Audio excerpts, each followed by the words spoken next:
Hi there, everybody, and welcome to our Shufti webinar about age assurance, how to make it smarter, safer, and seamless. And I'm here today joined by Stephen Crystal and Ivan Kulochkin. So, guys, I'll just give the floor to you to give a quick introduction for our audience. Sure. If you don't mind, I will start. So yeah, as correctly mentioned by Roger, I am Ivan, head of the consulting department and the partner at For Age Agency. We're a boutique consulting firm that is purely focused on serving the members of the gambling industry. I think this would be a right introduction because I can talk more and more and more about it, and not to waste everybody's time on these intros. Yeah, thank you, Ivan. Thanks, Roger. Thanks for including me in this session. Steve Crystal, based in Las Vegas, Nevada, for 3 decades, serving the casino and online gaming industry. We used to own casinos in this town going back 20 or so years, but more recently we've been supporting dozens of best-in-class suppliers, B2B brands in their movement into the iGaming, sports betting, and real money wagering space in the U.S. And happy to be here to add some perspective. Brilliant. Thank you very much, guys. And yeah, really happy to host it here. And let's get straight into it. So, 2025 is truly the year when age insurance has stopped being optional. From the UK's Online Safety Act to the ARCOM in France, and also to the DSA in the EU, and also, of course, a vast amount of changes also across the US when it comes to age verification. Regulators are enforcing real consequences for platforms that don't protect minors, and at the same time businesses are stuck between user frustration, data privacy risks, and of course the gambit that is the conversion against integrity. The next step forward is what we call Age Assurance 2.0, and it's really about building trust by keeping compliance fiction light and also privacy first. And in this webinar, we will really unpack these shifts and, spotlight certain practical solutions. So I just want to get into the first point and get you guys' reactions to this. So I just mentioned a few changes that are, going around the globe, whether that's the UK, France, in the US, and also in Europe, and also, of course, a lot more countries. So, in your opinion, what do these frameworks mean for businesses? And also, as a little follow-up that we can, drill after you have your first answer, where is actually global regulation headed right now? So maybe start with you, Ivan.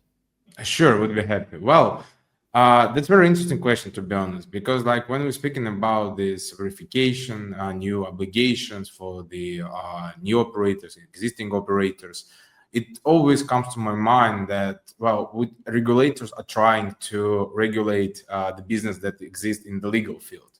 But everybody, I don't know, sitting with their eyes closed down, that there are a lot of offshore operators on different markets, in US, CIS, everywhere in the world, which, to be honest, are misguided. I mean, they can do everything they want. Obviously, even Curacao operations, even Anjouan operations are still required to have a huge amount of verification, huge amount of collection of documents and all this stuff. Obviously, they are not ruled so strictly as licensed operators in US, in EU, right? But still, there are a lot of hurdles during this road. To be honest, for us, I mean, for the consultants in this business, for lawyers in this business, it's a good thing. It creates a lot of work for us from different angles, to be honest. But in general, from my perspective, it leads to certain unnecessary things at some points, and it creates a lot of new jobs. I mean, inside the operators, inside the B2B providers, or whatever you name it. And basically, it is quite hard to understand where it's going. Well, obviously, the overall direction is understandable for everyone. More and more compliance, more and more age verification, more and more, I would say, requests of different documents to confirm source of wealth, to confirm, residency, and everything like that. So from my perspective, I think that we're heading to the over-regulation procedures at some point, obviously with the sense that it should protect minors, which I obviously agree everybody in the right sense understand that it's quite crucial and it should be implemented. But in general, at some point, certain things seem to be quite unnecessary. Especially like I have a very big range of the clients who are not really in gambling business, but in the close to gambling business, for example, like skin betting and loot boxes. This is like the key problem for minors, I would say, because a lot of minors are playing video games and they kind of allowed to play on this skin betting site at some points because they are not regulated as gambling. They are more regulated as general like digital marketplace business. And basically you have to be like only 16 to gamble with your skins. So it's also a great sphere where you have to understand the particular age of your user and to verify them in a good way. So anyway, we're heading to the regulation, I mean, over-regulation at some point with the sense of trying to protect minors. But from my perspective, once again, we should take this problem in a complex way. We have to understand that there is a big amount of offshore market which is not leading these strict rules and can be avoided at some point. Yeah, I mean, it does seem that way. I mean, there is a really good point you mentioned just then. It's the skill games, right? I mean, we are kind of, let's say, gatekeeping 18 plus content, but what does that even mean nowadays? Because when you see kids on certain, football simulation games where they are actively encouraged to gamble at an early age, and those games are available for everybody from 6 years onwards. And yes, of course, they need a credit card for it, but who actually checks, who's using that credit card, So those are the things that, of course, kind of come to mind. And, Steve, let me kind of like also refine our question a little bit more, because of course we've seen in the US now a huge drive, whether between the different states, right? Because of course, federal law when it comes to these things is a little bit more complicated than state law, because obviously, of course, state law is a lot quicker, to bring into it. So we've seen obviously a lot of examples, such as an example, California, Florida, Texas, but then in some other states, of course, that isn't the case yet. So how do you feel that landscape is working nowadays and looking like in the US specifically? Yeah, thanks, Roger.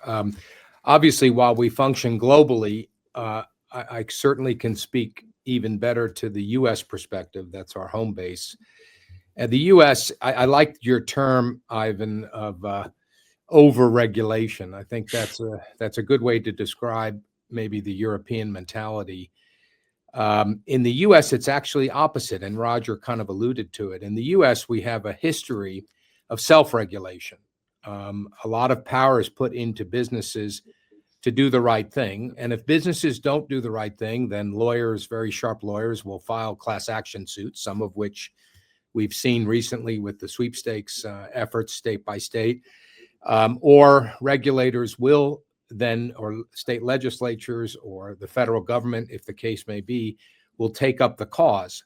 But that's after effect. It's first and foremost a frontline responsibility of operators to be responsible. And so when you look at self-regulation, what you're looking for is that balance between compliance, making sure that you're not only privacy aware, but that you're doing your age verification in a way that it keeps the minors out of the activities that are prohibited for them, but to do it in a way that promotes e-commerce, that promotes commerce, a frictionless experience where the consumer can choose to partake in it, not have to give up any more information than they have to get the job done, and be able to enjoy that experience. And so that is the different perspective. You're right, Roger. In the US, we didn't have iGaming and sports betting open up the same way in every state. It was a state-by-state rollout. Some states went for different types of sports betting, whether it be retail or mobile. Very few states went for online casino. And so what happened was sweepstakes companies, fantasy sports companies, prediction market companies, which is actually regulated by the federal government, not the states. These opened up in the thousands of domains promoting to customers. And what our experience has been as advisors is to promote compliance promote the best in standards that we can promote for KYC, for privacy concerns, to treat them as if they were involved in highly regulated real money gaming, even if they're operating under some exception or under some, carve out or under some legal interpretation. We self-regulate, and that's how we promote KYC and other age verification tools. We treat them the same as if they were rolling out an iGaming site in a particular state. May I quickly jump? Yeah, I just wanted to quickly add that from my perspective, putting these compliance measures, KYC measures, whatever measures like we can imagine, should be done to promote it in the corporate responsible way. What I mean here, so it's not about following up only the regulations that are in place or self-regulating, because if the platform, the B2C operator, provider, whatever element of the gambling business exists, will do it in the sense of corporate responsibility, it would allow the users actually to gain trust in these B2C operators and any providers in gambling, right? And this would allow to make the perception of all these measures as not unnecessary, but something that protects, for example, their child from engaging in the business, from their other minors, other stakeholders who are not eligible to play, right? So this is quite important to put the perspective of being more corporate responsible and to gain trust in the platforms and the basically users. Yeah, and also I think sometimes, and just to add on to this, I think sometimes we're just forgetting actually culture and regional differences here when it comes to it. I mean, I can give you a best example, which is in a lot of states in the US, if you are being stopped by the police in your car, you don't even have to show them identification. So and then if you bring in rules in to present your identification every time you want to do something, where does that lead to? I mean, this is of course a very big now impact on, of course, certain societies, right? I mean, of course, certain countries, like I would say the Nordics, with an example bank ID or whatever it is, right? I mean, it's fully accepted, by its people. It's being used on a daily basis for everything they do.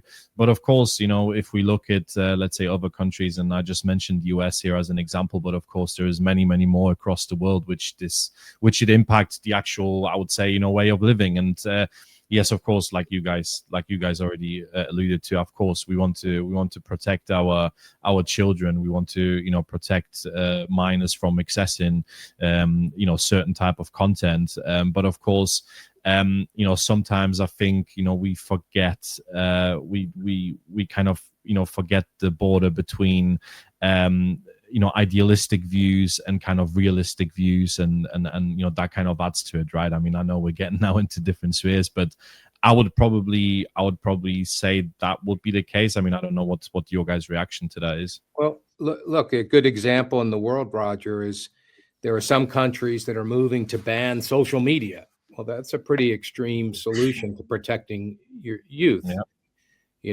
And I agree with you. Even within the U.S., there might be some localized differences. Of course. But in general, there's the view here that we put a lot of stake in the individuals and families to be responsible.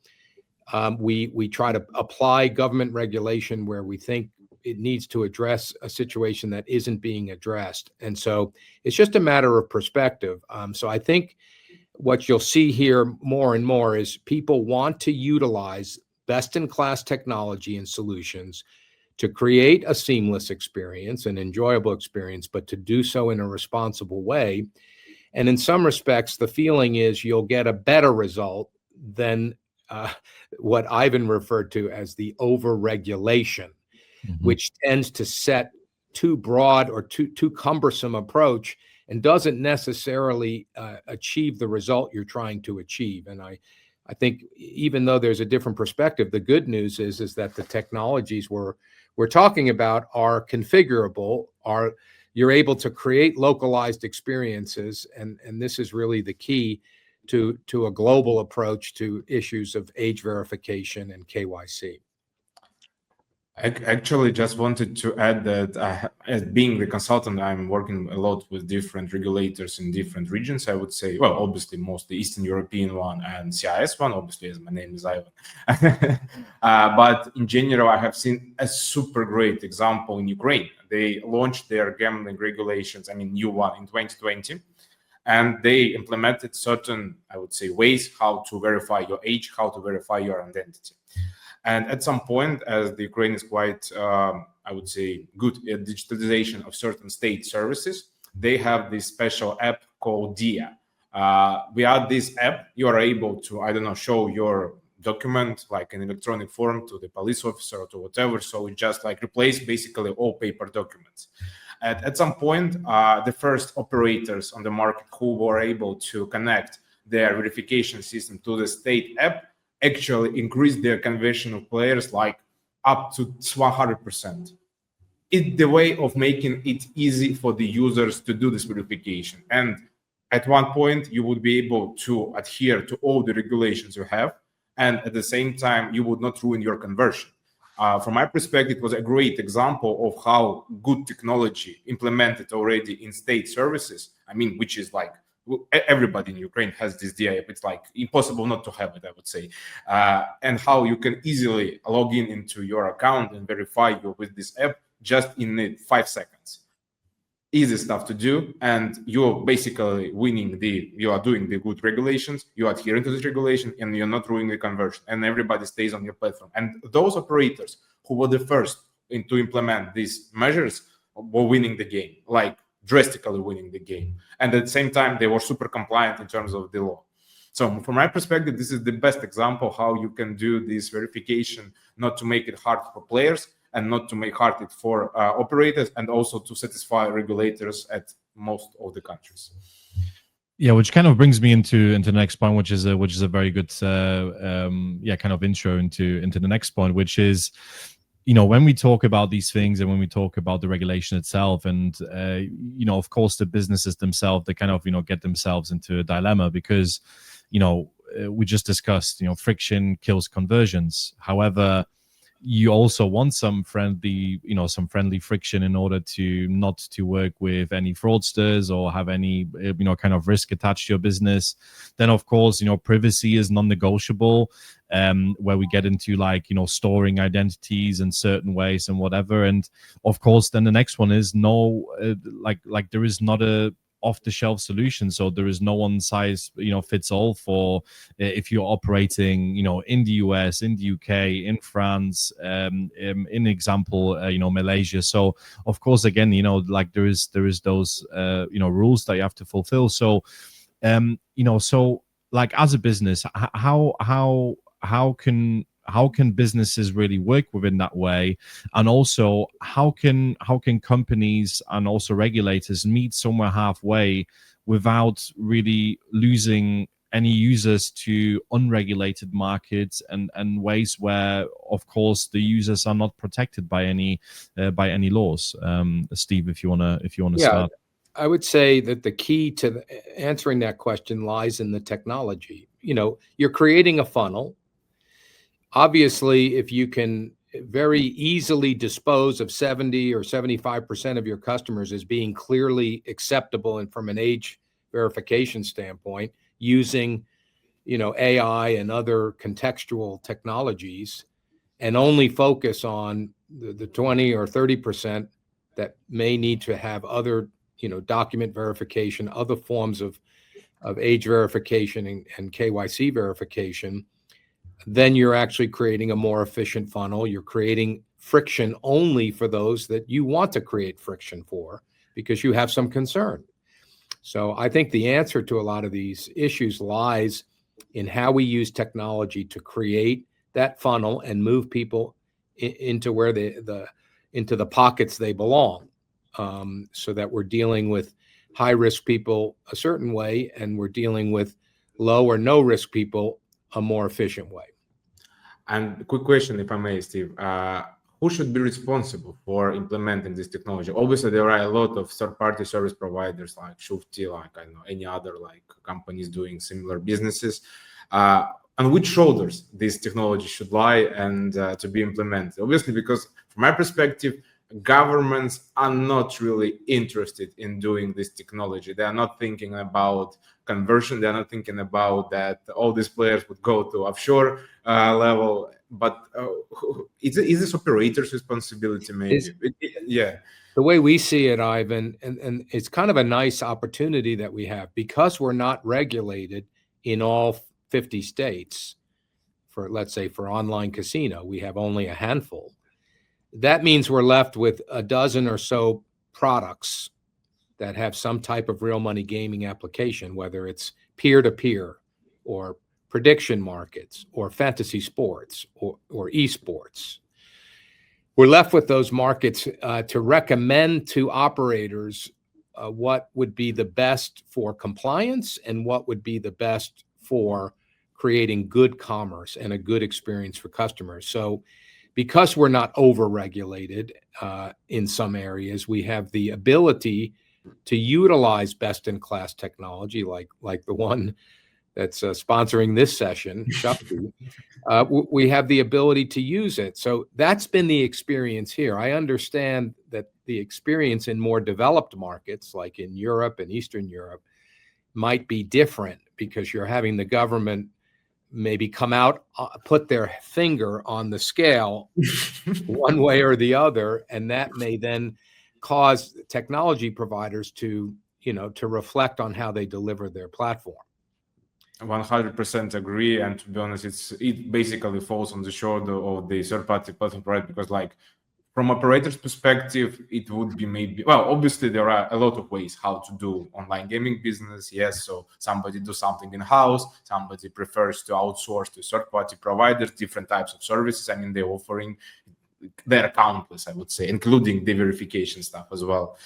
So basically, from my perspective, I totally agree with you that it should be basically for the business of the verification system services like Shufti, and basically it would be on their shoulders to speak with the regulators, to advise them how it would be good to implement certain amounts of technology into the products of the operators, to agree with the regulators if they would be fine with such kind of technology, because at some point being overregulated, they are also quite conservative from the perspective of technology provision. I mean, in general, like you cannot connect to certain regulators. They're using some old systems, like in Bulgaria, for example, or other Eastern European countries. I think it's not applicable to the Western European countries mostly, because like on the Western part of Europe, our regulators are quite new and they already like understand the complexity of different technological perspectives of the operators, and there are basically a lot of stakeholders in the gambling industry that not only operators are liable for certain things. It just pop-ups into my mind that my talks with Kazakhstan regulator at some point, that they have an understanding that, well, basically we regulate only B2C operators and that's all. They were not even understanding that there are a lot of B2B providers, like game providers, like any other B2B providers you can name. They were so shocked that there are a lot of stakeholders, including basically companies like Shufti.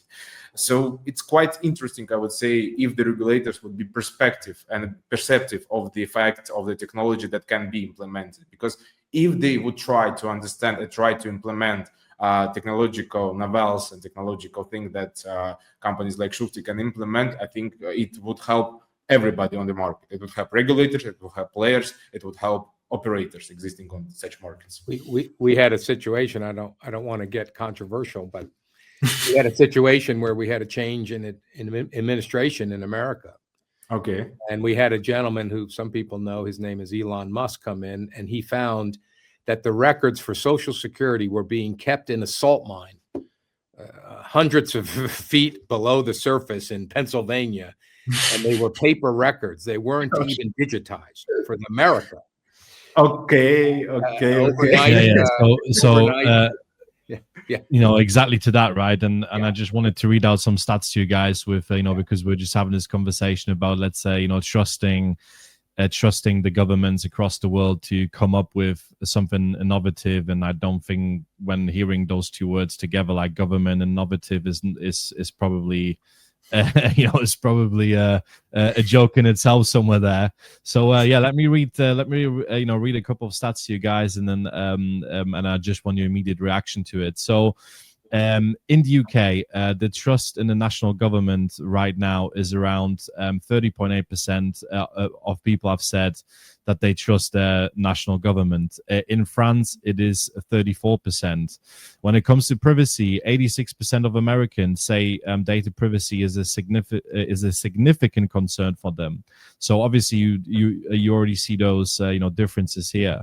In the UK alone, again. Essentially, when it comes to the UK itself, that's 32% of consumers would abandon an application process if identity verification is a hurdle. So, which is, again, 32% of all your customers saying that they would abandon it if it's a problem.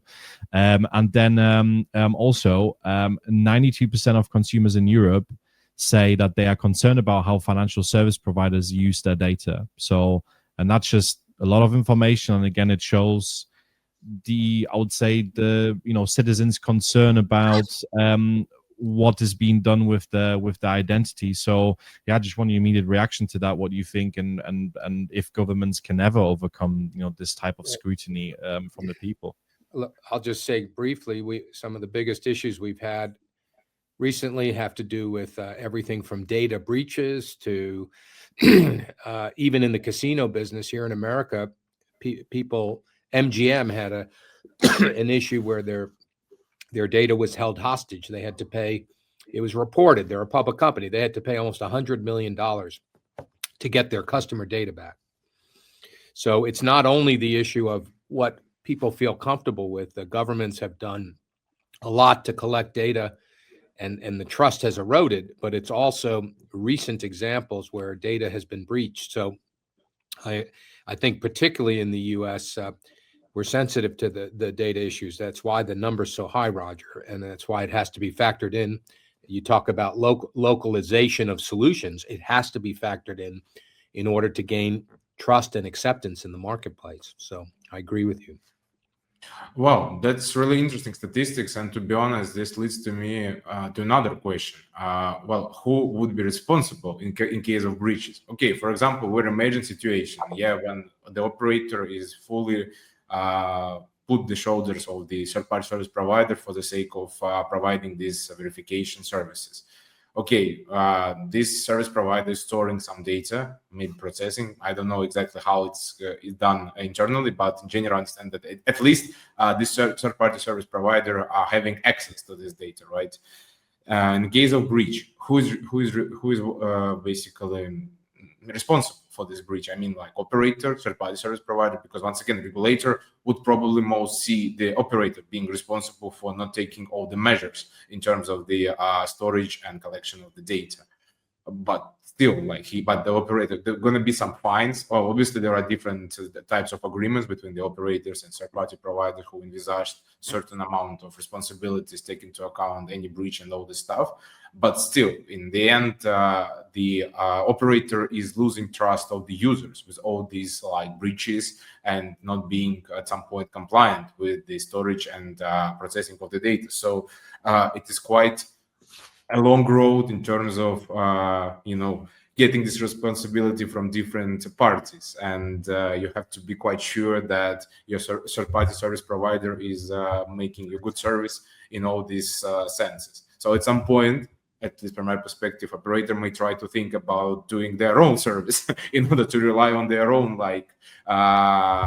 powers and capabilities and having all this data. So the other issue, Ivan, I'll bring up just another unique issue about America. Roger knows this because Roger's traveled here so often and is aware of the culture here. But even in the gambling industry in America, it's not just a corporate commercial industry. Half of the industry is tribal, and tribal, these are indigenous tribes who were here before America was here. Exactly. And they enjoy their own treaties, their own governance. They have data privacy issues that go well beyond what we're talking about. Their data is sovereign. And so, solution providers have to go into it understanding that data privacy for them is 10 notches higher because of their historical indigenous roots and what they stand for as sovereign nations. So data takes on a whole different meaning when you get to dealing with at least half of the gambling industry here in America. So very interesting issues. True Yeah, story. this is, Yeah. this is, I mean, on that, what personally always, annoys the freak out of me when, there is, let's say, technology companies and they kind of, go into a market, like coming from somewhere, and then they feel like, they can dictate to whatever is right, and I always, feel strongly about, and Steve, you'll know this. I mean, with us knowing each other for just over 6 years now. I mean, I always try to understand the regional and cultural differences, first and foremost, right? Before I even, bring something to people, because it might be that just their culture doesn't allow them to do certain things with my product, or their regional differences are, that doesn't allow to do certain things with my product. And it's always really important. It, first of all, and again, we're talking here an example like in tribal gaming. I think what is the first and foremost is the mutual respect for tribal gaming, that you give the respect to them, that you respect what their how their way of living is. And yes, of course, you bring in technology into that industry, but you should bring technology that is tailor-made to that specific culture and to those specific people, before it makes sense, right? One use case, just very briefly, because it's going to be, by this time next year, Roger, this will be as big as iGaming is in America. This will be as big. Tribes have the right to conduct on premise, through mobile solutions, through mobile platforms, class 2 gaming, which is really a back end that's based on bingo, but the front end looks like a casino. Okay. And there are probably 50 tribes right now out of hundreds, but more to come, that are moving forward with different providers in the marketplace, big providers. And they're going to be dealing with offering from tribal reservation. They'll have a server infrastructure on the tribal reservation. Companies like Amazon and Continent 8 and Internet Vikings and others provide that technology, but you're basically setting up, you're not even relying on the cloud, you're relying on recreating the cloud on a server on tribal reservation. So again, this is a layer of complexity when it comes to issues like age verification and KYC, and how we do that and how we protect the data. Now you're dealing with kind of a whole different localized situation that could affect millions of customers who will receive their online gaming through tribal entities in about 24 states in America, almost half of America. So this is something we'll be getting into, I know, as we approach the Global Gaming Expo, but this is going to be on the forefront of what companies like Shufti and others will be dealing with over the next 5 and 10 years. That's a very great comment, Steven, because in CIS countries, actually, there are like multiple tribes like this, I would say, analogs, because each and every country in CIS has the provision that basically you need to place servers which should process all personal data within the country. So let's imagine Shufti is trying to enter Kazakhstan market. So basically, Shufti would have to implement their own server infrastructure in place, not the cloud. Cloud would not be possible to do according to certain regulations. So basically, they would need to create their own servers and server infrastructure within the country. And there are not a lot of servers in such countries like Kazakhstan or other countries. You name it, it doesn't matter, because the technology development of such countries is still in its early, I would say, stages. And basically, you will not find a lot of providers of such server infrastructure which would align with the globally permissible standards of the safety and other measures. So basically, this problem is not unique, I would say, to US. It's kind of very, but because all these ex-USSR guys, I mean, governments, they're trying to think that, okay, if we have servers on the ground, then we can control everything. we know the place where our police can go and to seize the services at some point. I mean, if something happens. So they are having this element of control, kind of, but in general, we all understand that it would not be quite enough for them in terms of this seizure of such services. So the comment related to the basically development of such providers like Shufti in the next 5 or 10 years is quite crucial, because at some point, maybe the regulators would change and they would understand the complexity of such issue, and they would allow to have at least certain parts of the information to be processed, not only with the servers located on the ground in their country. Otherwise, such companies like Shufti should go to basically to particular country to create their server infrastructure. To be honest, it's kind of a pain for the operator to do, but for the services like Shufti, it would be much more harder to do, I would say, from all angles of the considerations. Yeah, I think for those use cases, actually, I think we are very well prepared, because we do have a great partner ecosystem. You can use our software also not in the cloud, and we allow you to install our software on your own servers, where it essentially fulfills all of those local needs. And obviously we had tribal gaming in mind here, of course, because we know that this is very, very crucial going forward. So I think, from our own perspective, I think we are very well versed, and I also hope that other technology providers will have the same thinking, that we have to have also cloud online installations, and we also need so-called offline installations on dedicated servers on other servers. And a lot of companies will I think generally struggle, from what I've seen in the years, because of how the tech stack works, how the product stack works. And it's really now up to companies to really grow. And obviously, aside from Shufti, where I work, there is some really, really good technology providers out there, and it really kind of helps companies to stay compliant. So which kind of to move on a little bit, I mean, thank you very much, and I think we can all agree on the last few points that we discussed. But from, let's say, going forward, and I'll just make a little statement to you guys, and then you can react to it. So we've obviously seen there is a lot of point solutions out here. There's a lot of solutions that might do a certain thing, then there's another solution that does the other thing. So where the industry, or where the world is, of course, really developing to, is of course that technical resources becoming more and more scarce. To get good technical resources becoming super expensive.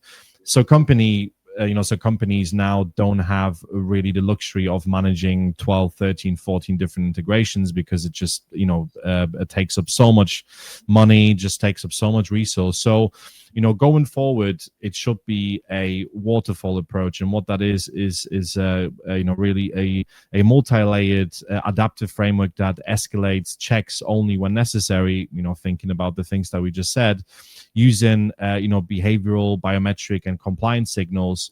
So really a platform that is available within one API, where you can really pull out whatever third party, whatever checks you want, using a company as an extension, as a development arm of your own company, to provide a frictionless user experience, to get the cost efficiency, to have a very good fraud resistance, but also to be very future proof. So after hearing this, is this something that you guys see in the real world, that you see with your clients that you work with across the globe? Like, what's your feeling here? I would say that there's definitely the movement. People want to see as much consolidation of technology under one API, under one platform. Use the benefit of your age verification, your KYC, your AML, all of the different compliance functions. Use the benefit of the situational awareness that comes from collecting data in all those points to create a more frictionless process, and a better experience for the customer, and a compliant process for the operator. I definitely see that as the trend. And I think you underscored one of the major factors there is a lack of technical resource. It's really a crisis. And the truth is we need to train different technical resources. We need people to be trained in the use of AI, in the use of these empowering technologies. We just need different type people. And it's not so much about needing less people, but the truth is the people, the resources are not available. So we're almost forced to go the route, Roger, that you're talking about. It's happening because of necessity. 100% agree. Oh, sorry, Roger. No. Go ahead. Yeah, to bring you in, 100% agree with Steven. And to be honest, yes, this is something that all of my clients are looking for, and all the platform providers, for example, some companies that are not in the possessing of the right resources to build their own platform, which is actually quite burdensome, to be honest. Everybody knows this. But at some point, despite like wanting to have everything under one API, this is totally understandable, and like everybody wants it. Some of my clients are super like sophisticated. They want to have the all benefits of one single API. At the same time, they want to certain customization of their business, of their platform, of the platform they are using for the sake of their product they are going to like offer to the clients. So they are kind of sitting on the two chairs. We want to have everything under one single API, but still they want a lot of customization. For example, I have different poker clients. Basically, this is the most sophisticated clients in terms of their perception of the business, because like casino business is more like, especially online casino, at least in my region, well, it's quite typical, I would say. We all have these providers, everything is put in place, so it's not something that you can change different colors, you can change different buttons, but still there are not a lot of room for a lot of customization.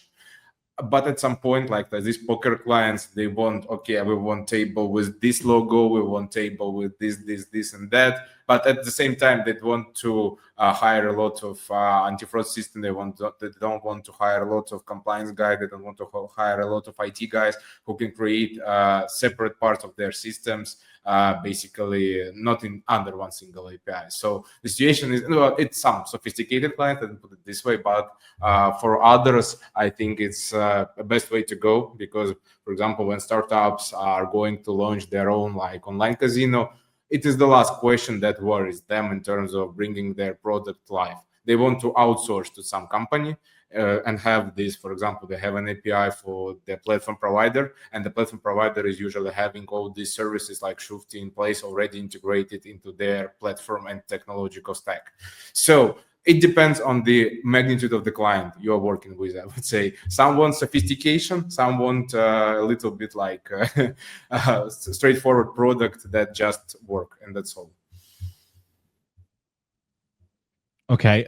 Yeah. So I think, again, I think, the agreement, of course, is here, from our side. And I also want to, just before we go on to the next point, because the chat is quite lively over on LinkedIn and all the other platforms that this is being streamed on. So, I just wanted to say, obviously, to all of the viewers, if you have any questions, if you have an opinion, please, please comment, and we'll also be happy to answer those, of course, for you. I think, just want to highlight one comment here, which has come in, which is, I believe H assurance must be built on transparency and user-first design, which for me are the foundations of trust. I appreciate hearing Stephen Crystal's American perspective alongside the European view, but both pointing to trust as essential. I think, again, this is exactly what we've been talking about, where and let's say, me reading, the stats to you guys, where you just, simply see that, like people want to, I think, and I believe it's not just something because it's like anti-government or whatever it is. I think it's just like people want to believe again, they want to trust, but what's the way how let's say governments, but also of course companies can can kind of get that trust across?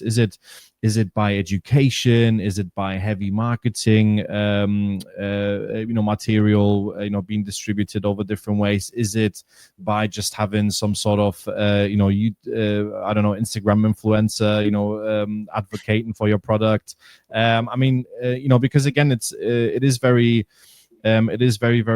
difficult because of course the vast amount of generations we have. So we have, let's say, the generation that's kind of been born on computers and on devices. Then you have the generation like mine, which is kind of in between, so I've kind of grown into it. And then of course we have let's say all the generations that have really made the best of use, and some still say, I don't want to really use that. So how do we make sure, and how do we as companies but also as governments, and I know this is a very big question, how do we as companies and governments really, kind of advocate and get the trust from people again?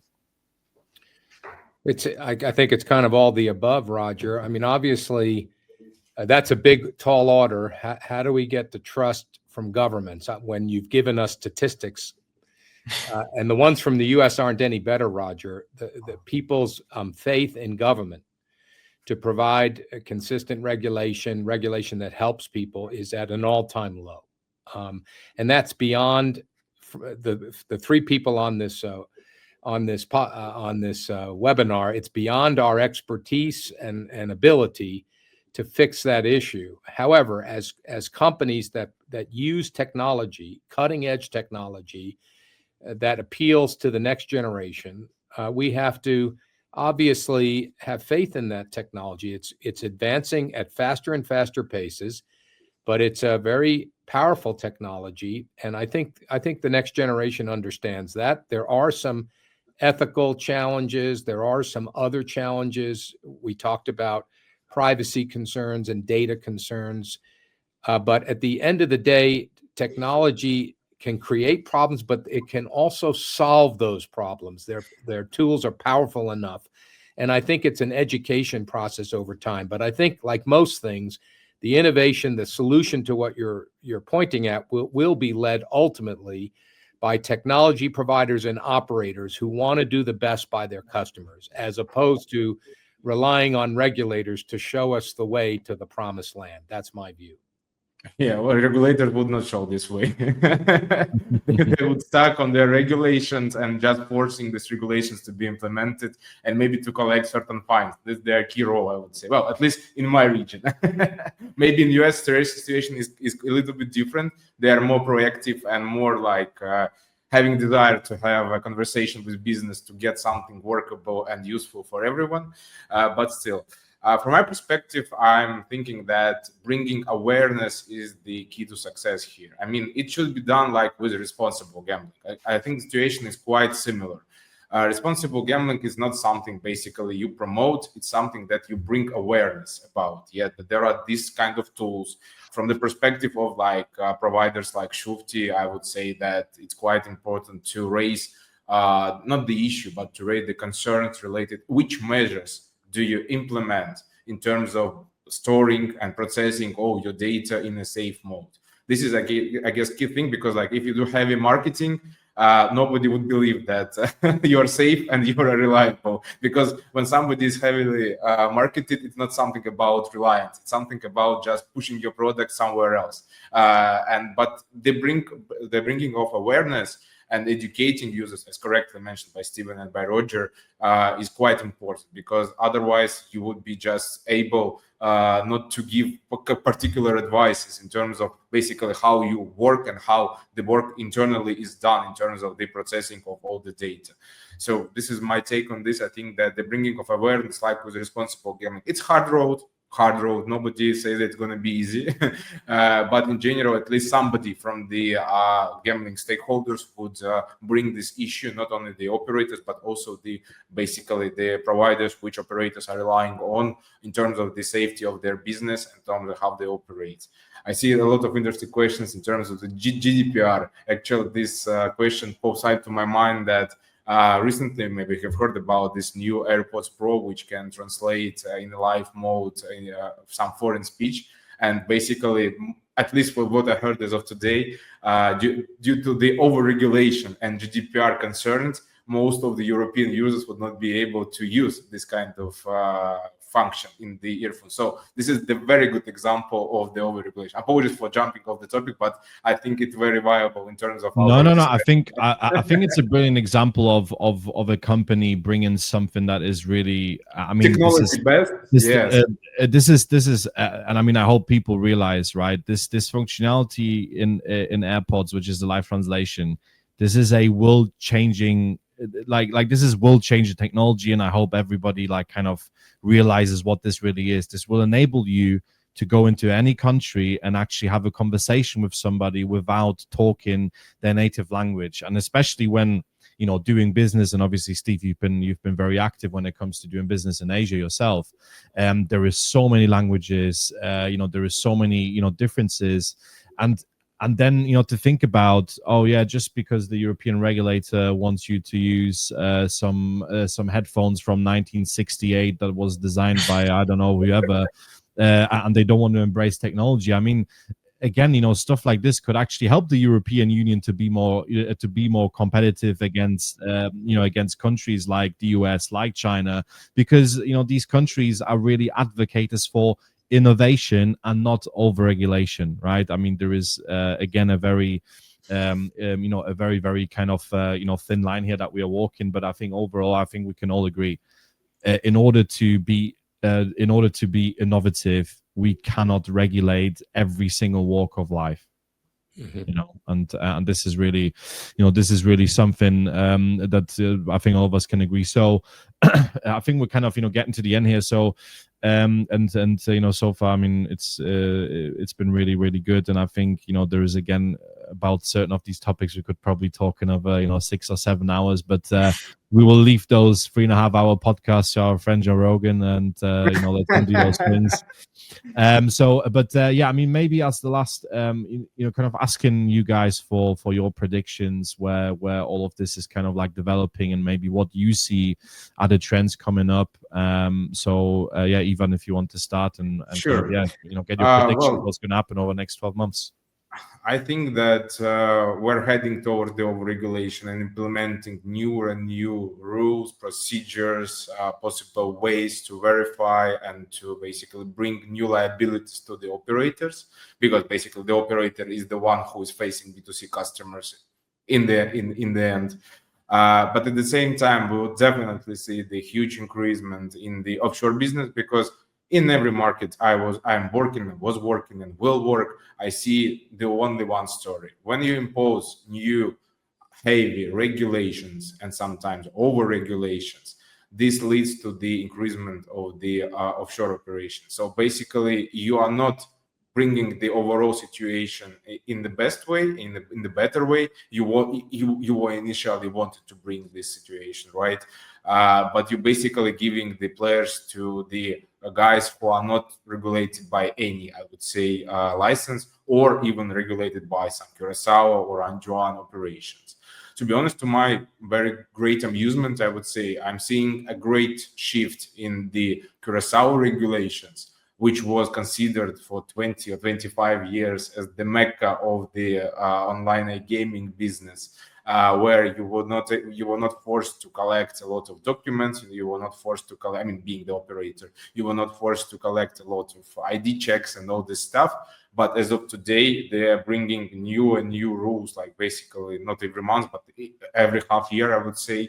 And a lot of operators basically see this a great shift from Curacao to less demanding jurisdictions like Anjuan to get their license and to operate basically illegally in different countries, including US, including European Union and other, I would say, regions as well. So I'm seeing that there's going to be more and more regulation, because the privacy is not the how can I put it? Is not the right more, and government trying to persuade more and more different laws relating to breaking your privacy in with the sake of, I don't know, combating different illegal actions towards this data. And basically this lead to the creation of the big offshore market, and even bigger one that was existing previously. I think what I would say, when online gaming opened up in America in 2018, I had already been participating in the global online gaming market for about 15 years. And I said to people who asked me, I said, it's going to take a little while, but eventually the US, with its a unique approach, its kind of business first approach, that it will be a leader. It will set the standard in terms of technology and regulation. I still believe that. And so if you're asking me, Roger, what the next 12 months will show, I think we'll see continued expansion in the US in different verticals. And I think you'll see the US more and more become a standard for technology and regulation that hopefully will combat or be a something that Europeans and others can look to, LATAM, Africa, as maybe a better standard, one that is not overregulation for the sake of overregulation, but is a smart, common sense regulation. This is kind of the mantra now in America, common sense. And I think that's what America can then contribute back to the online gaming industry, being a late entrant into it. I think it can contribute some innovation. Without competition, there's no innovation, right? So that's that's for sure. Guys, thank you, very much. Sorry, go on, Ivan. Just a couple of clothing thoughts that pop up to my head. I think that in my best way of seeing this world and the most effective way, if we found ourselves in a situation when regulators, it's their job, I would say, to protect minors and implement all this new, I would say, obligation in terms of the verification and all this stuff. But if they would try to understand the technological side of this business, and if they would cooperate with the business, if they would cooperate with the providers like Shufti and other stakeholders, I think that in this case, we would be able to find this long-awaited balance where everybody would gaining their own aims and goals, and the regulators would get the enough protection they wanted. The operators would get enough conversion and enough instruments to implement this conversion in the best way. So everybody would be happy. Obviously, I'm talking about some utopia in this case, but from my perspective, this dialogue between regulators and what I really like about certain European countries and the US especially, that the regulators are open to discuss this issue. And right now in Ukraine, actually, they had the new regulator. The last one was not able to tackle all the issues they have in the market, but this new regulator is actually open for the discussion. And because I'm working a lot with them and I understand that, it's a good way to do. And they are like open to the new measures, procedures. They're actively working with such companies as Meta and other technological guys, big IT guys, I would say. And this allows legal market to grow, which and provide legal market opportunities, the ones that offshore market doesn't have. So this is, I guess, the best way to move forward. And if somebody listens to this podcast from the regulators, it would be great that if they adhere to this understand, because business is open to cooperate. It's in their interest to cooperate and to gain all these perks from the regulators to ensure that their players are happy. So I think that this is the ball in the game of the regulator, at least from my perspective. No, thank you very much. I think, we just discussed before, both of you will be next week in Lisbon. That's correct, right? Yes. Yes. So what I can, get everybody to do here that was listening, first of all, thank you very much for staying with us and also for all of the comments. Really appreciate it. So if you are in Lisbon at the SBC Summit next week, please, feel free to contact Ivan, please feel free to contact Steven and also myself. We'll be there the whole week. We'll be happy to discuss any questions you might have, any input you need. We're one big family, and we're happy to obviously help each other and to share some to share some knowledge. So, thanks a lot, Ivan and Steven, for taking the time, for contributing so heavily to this. Thank you very much to my guys at Shufti for organizing this and putting this together. So with that in mind, be good, do good, God bless, and see you soon. Thank you very much, Roger, for this opportunity. Much appreciated. Take care, Ivan. Thank you very much, Steven.